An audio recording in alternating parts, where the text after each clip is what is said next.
आज मैं आपको एक बेहतरीन तकनीक दिखाने जा रहा हूं जिसका इस्तेमाल हमने लग्न चार्ट के साथ किया है। D1 चार्ट आपको बेहतरीन परिणाम देगा।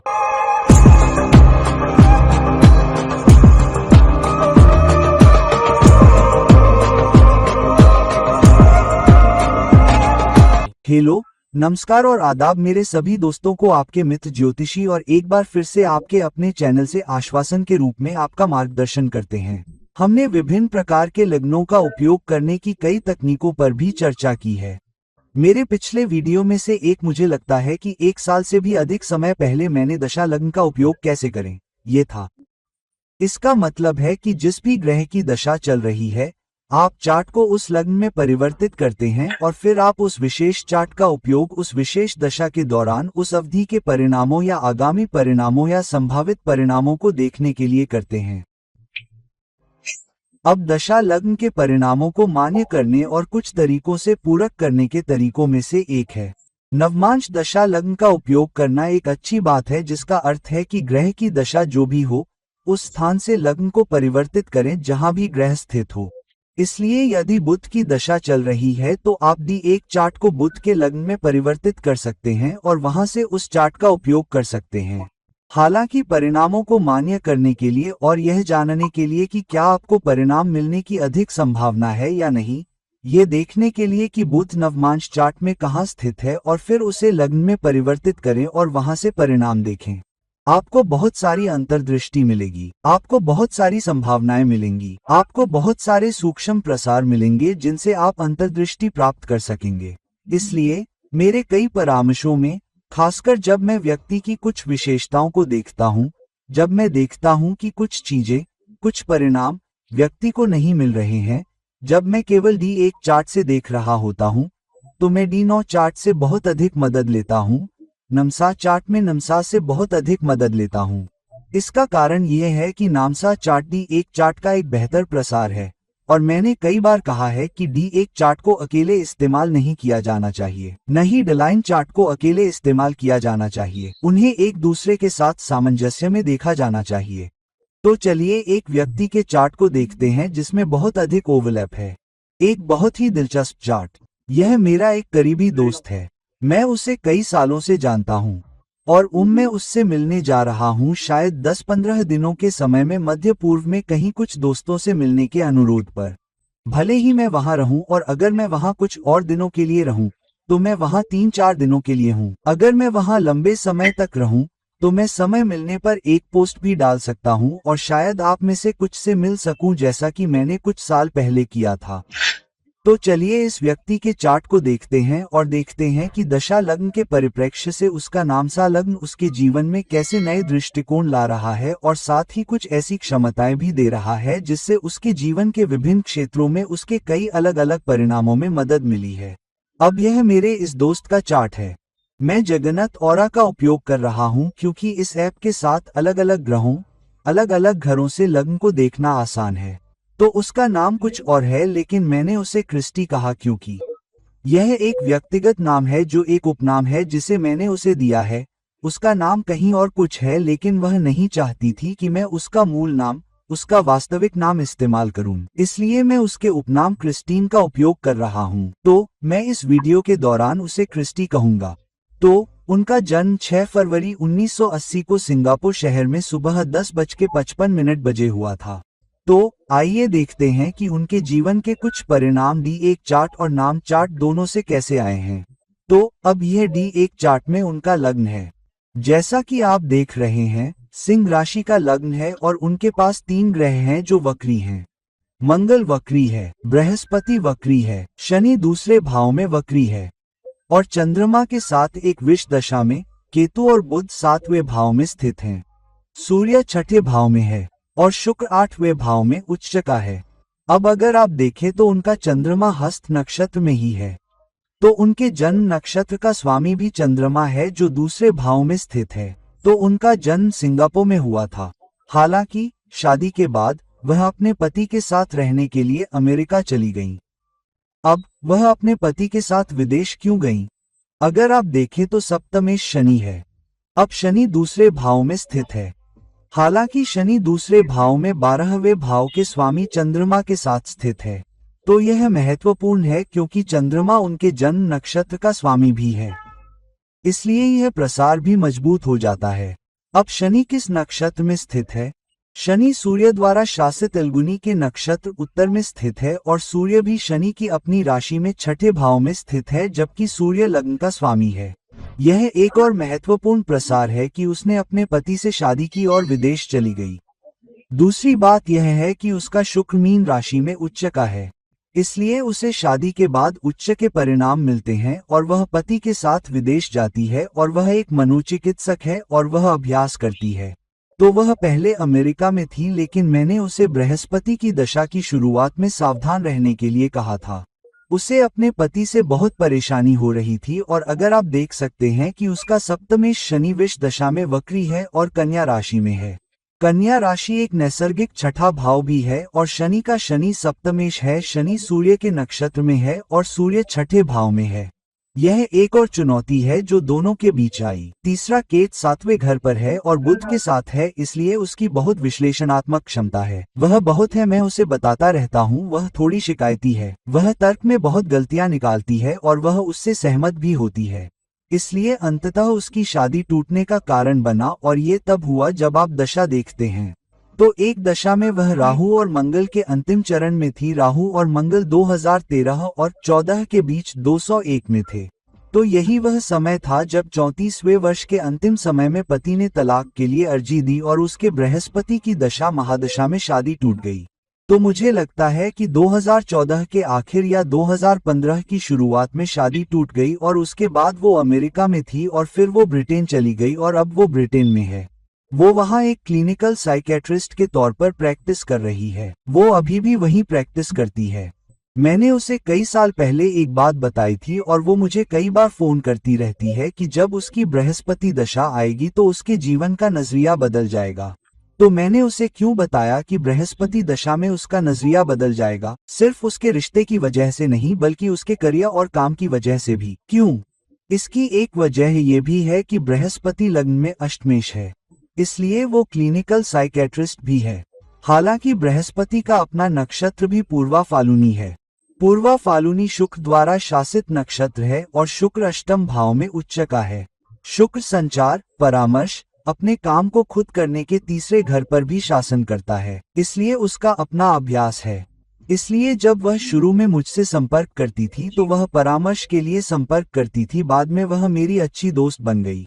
उसे हिंदू गूढ़ ज्योतिष, अंक ज्योतिष और ज्योतिष में बहुत रुचि है, इसलिए वह मुझे विभिन्न चीजों के लिए फोन करती रहती थी। इसलिए शुरू में मैंने उसे नहीं बताया कि क्यों। मैंने उसे बताया कि बृहस्पति दशा के दौरान उसे अपने करियर के प्रति भी बहुत बड़ा बदलाव देखने को मिलेगा। इसका कारण यह है कि बृहस्पति दशा शुरू होने से पहले ही अगर आप देखें तो बृहस्पति दशा उसके लिए 2014 के अंत में शुरू हुई थी, लेकिन उससे लगभग 2 साल पहले उसने अधिक बात करना शुरू कर दिया था और वह अपनी शादी के अंतिम चरण में थी और वह बहुत परेशान थी।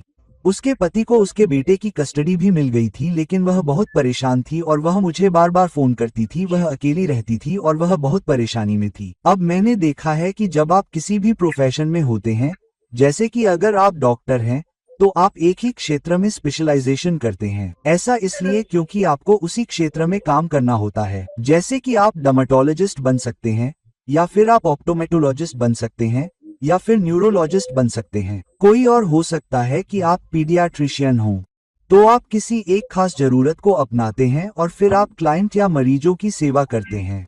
अगर आप डेंटिस्ट हैं तो आप दांतों को देखते हैं। अगर आप ईएनटी स्पेशलिस्ट हैं तो आप ईएनटी को देखते हैं। तो आप एक स्पेशलाइजेशन लेते हैं। तो हम ज्योतिषियों के साथ भी ऐसा ही होता है। जब हम एक खास पैटर्न देखते हैं तो ज्योतिषियों को भी एक खास तरह के लोग मिलते हैं। हमें एक जैसे लोग मिलते हैं, हमें एक जैसे प्रोफाइल वाले लोग मिलते हैं। तो उदाहरण के लिए मुझे रिलेशनशिप से जुड़ी बहुत सारी समस्याएं आती हैं, बहुत सारे रिलेशनशिप से जुड़ी समस्याएं और करियर से जुड़ी समस्याएं। मुझे बहुत से ऐसे लोग मिलते हैं जिन्हें मानसिक परेशानियां भी होती हैं। उन्हें डिप्रेशन है, उन्हें तकलीफें हैं, वे लोग नहीं बनना चाहते, वे अलग थलग हैं। बहुत से लोग हैं और मुझे लोगों के ऐसे ही प्रोफाइल मिलते हैं। तो अगर आप इस खास व्यक्ति को देखें, विजोषा में शनि और चंद्रमा है, मेरे बहुत से क्लाइंट हैं जिनके वृश्चिक, तुला और अलग अलग जगहों पर शनि और चंद्रमा का कनेक्शन है, तो मुझे लोगों के ऐसे ही पैटर्न मिलते हैं। तो जब आपके पास लोगों के ऐसे ही पैटर्न होते हैं तो आप एक खास क्षेत्र में स्पेशलाइज्ड हो जाते हैं और आप उन पर बारीकी से नजर रख पाते हैं। तो पिछले 7 या 8 सालों में मैंने हेल्थ से जुड़े एस्ट्रोलॉजी में स्पेशलाइजेशन करना शुरू कर दिया है, और कुछ हफ्ते पहले, अगर आपको याद हो, तो मैंने मेंटल एफ्लिक्शन से जुड़े प्रोफाइल भी मांगे थे। तो इसलिए मैं इसे आपके साथ शेयर कर रहा हूं, क्योंकि यह महिला ऐसी है जिसने क्लिनिकल कंसल्टेशन के लिए एस्ट्रोलॉजी का इस्तेमाल करना शुरू किया था, क्योंकि वह इसमें दिलचस्पी रखती थी। और फिर उसकी राहु दशा के आखिरी चरण में मैंने उससे कहा, आप इस पहलू पर गौर क्यों नहीं करती और आप लोगों की ज्यादा मदद कर पाएंगी। तो शुरू में उसने इसे नजरअंदाज कर दिया। हालांकि राहु दशा के आखिरी समय में उन्होंने इस पर बात करना शुरू किया और बृहस्पति दशा में उन्होंने इसका अधिक से अधिक उपयोग करना शुरू कर दिया। तो वो पिछले 10 सालों से इसका उपयोग कर रही हैं और उन्हें बहुत अच्छे परिणाम मिल रहे हैं। और बृहस्पति दशा क्यों? अगर आप देखें, बृहस्पति लग्न में है, तो बृहस्पति दशा 2014 में उन्हें परिणाम मिलने शुरू हुए, लेकिन उन्हें उस तरह के अच्छे परिणाम नहीं मिले जो उन्हें शुरू में मिलने चाहिए थे। हालांकि बृहस्पति और शुक्र की दशा से उन्हें बहुत अच्छे परिणाम मिलने लगे। अब बृहस्पति और शुक्र की दशा में उन्हें अच्छे परिणाम क्यों मिल रहे थे, देखते हैं। तो देखते हैं कि यह नामांश चार्ट में लग्न है जो मेष है। लेकिन अगर आप लग्न को बृहस्पति दशा में बदलते हैं, तो अगर आप इसे बृहस्पति दशा में बदलते हैं और इससे चार्ट दिखाते हैं, तो आपका बृहस्पति लग्न में आ जाता है। हालांकि यहाँ आपको नामसा में तलाक होने का बहुत ही स्पष्ट संकेत मिलेगा, क्योंकि बृहस्पति की दशा में उसका तलाक हुआ है और उसके सप्तमेश शनि वक्री है और छठे भाव में है। तो यह एक मजबूत स्थिति है। दूसरा, उसका केतु चौथे भाव में है, जहां घरेलू जीवन टूट रहा है, जो कि D1 चार्ट से भी प्रमाणित होता है। लेकिन नामसा चार्ट में उसके तलाक और अपने पति से दूर जाने का एक मजबूत संकेत है। दूसरी बात, अगर आप देखें कि उसका शुक्र उसका दशमेश दशम भाव में है और सूर्य जो कि लग्न का स्वामी है, तो लग्न का स्वामी विदेश के 12वें भाव में जाता है। दशमेश शुक्र विदेश के 10वें भाव में जाता है। तो यह एक और बहुत ही मजबूत संकेत है। और अगर आप देखें कि शुक्र किस नक्षत्र में स्थित है, तो आप पाएंगे कि शुक्र पूर्वा फाल्गुनी में भी स्थित है, जो कि उसका अपना नक्षत्र है। यह एक बहुत ही मजबूत स्थिति है। सूर्य शनि नक्षत्र में स्थित है, जो कि चंद्रमा का नक्षत्र है, और सूर्य भी 12वें भाव में कर्क राशि में है। इसलिए उसका लग्न स्वामी चंद्रमा के नक्षत्र में कर्क राशि में जा रहा है। इसलिए वह विदेश में मरीजों की सेवा करती है। इसलिए उसका पेशा 12वें भाव से जुड़ रहा है, जो मानसिक समस्याओं से जूझता है, और साथ ही अष्टम भाव का बृहस्पति लग्न में जा रहा है, जिससे वह मानसिक और मानसिक दोनों शक्तियों का उपयोग करके लोगों को परामर्श दे रही है। इसलिए उसकी बृहस्पति दशा के दौरान जब आप नाम लग्न को बृहस्पति लग्न में बदलते हैं, जहां बृहस्पति स्थित है, तो आप देख सकते हैं कि नवमेश मंगल दूसरे भाव में जाता है। यह बहुत ही मजबूत और शक्तिशाली स्थिति है। एक तो उसकी शादी बृहस्पति दशा के दौरान हो सकती है और दूसरी शादी बृहस्पति दशा के दौरान हो सकती है।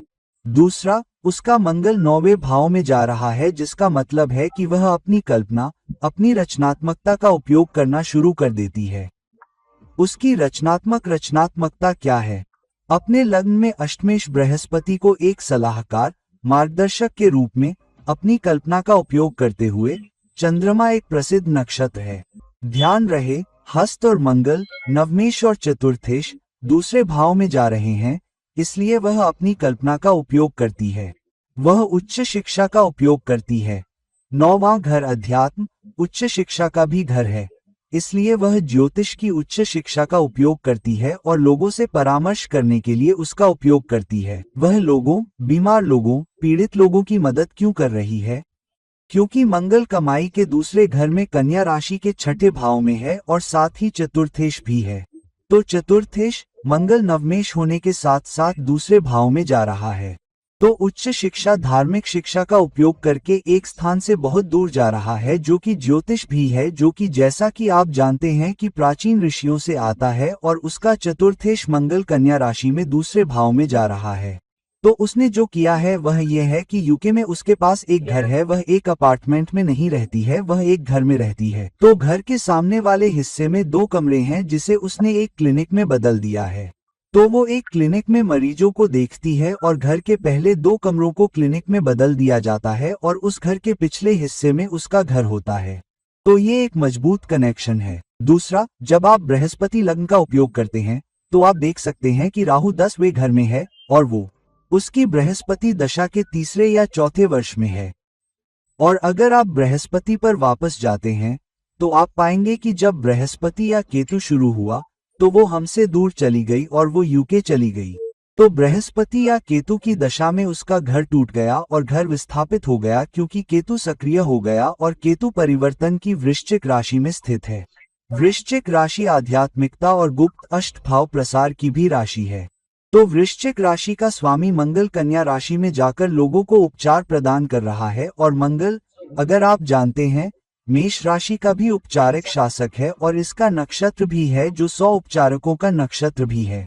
तो लोगों को बदलाव में मदद करना और लोगों की सेवा करने में मदद करना, जबकि सप्तमेश शनि भी छठे भाव में है और वक्री है। तो यही कारण है कि बृहस्पति की दशा में उसे डिसऑर्डर हुआ। उसे ये था तो वो मुझसे मजाक करती थी। मेरा मतलब है वो एक अच्छी दोस्त है। वो एक व्रत करती थी कि हम शादी कर लेंगे और इसके बाद नए होने के तीसरे या चौथे साल के बाद। और मैं उसे कहता था कि तुम्हारा शनि वक्री है, तुम्हारा बृहस्पति वक्री है, तुम्हारा मंगल है, तुम्हारे सप्तम भाव में केतु है और तुम्हारा नाम, कम से कम तुम्हारा वैवाहिक जीवन वास्तव में खराब है। मैं तुमसे शादी क्यों करूंगा? तो मैं उसके साथ वैसे भी मजाक करता था। तो वो अच्छी है ना?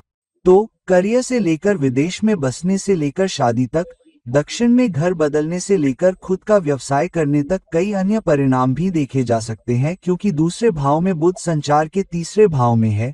बुध विश्लेषण, उपचार, और चंद्रमा के साथ परस्पर दृष्टि में जन्म नक्षत्र भी है।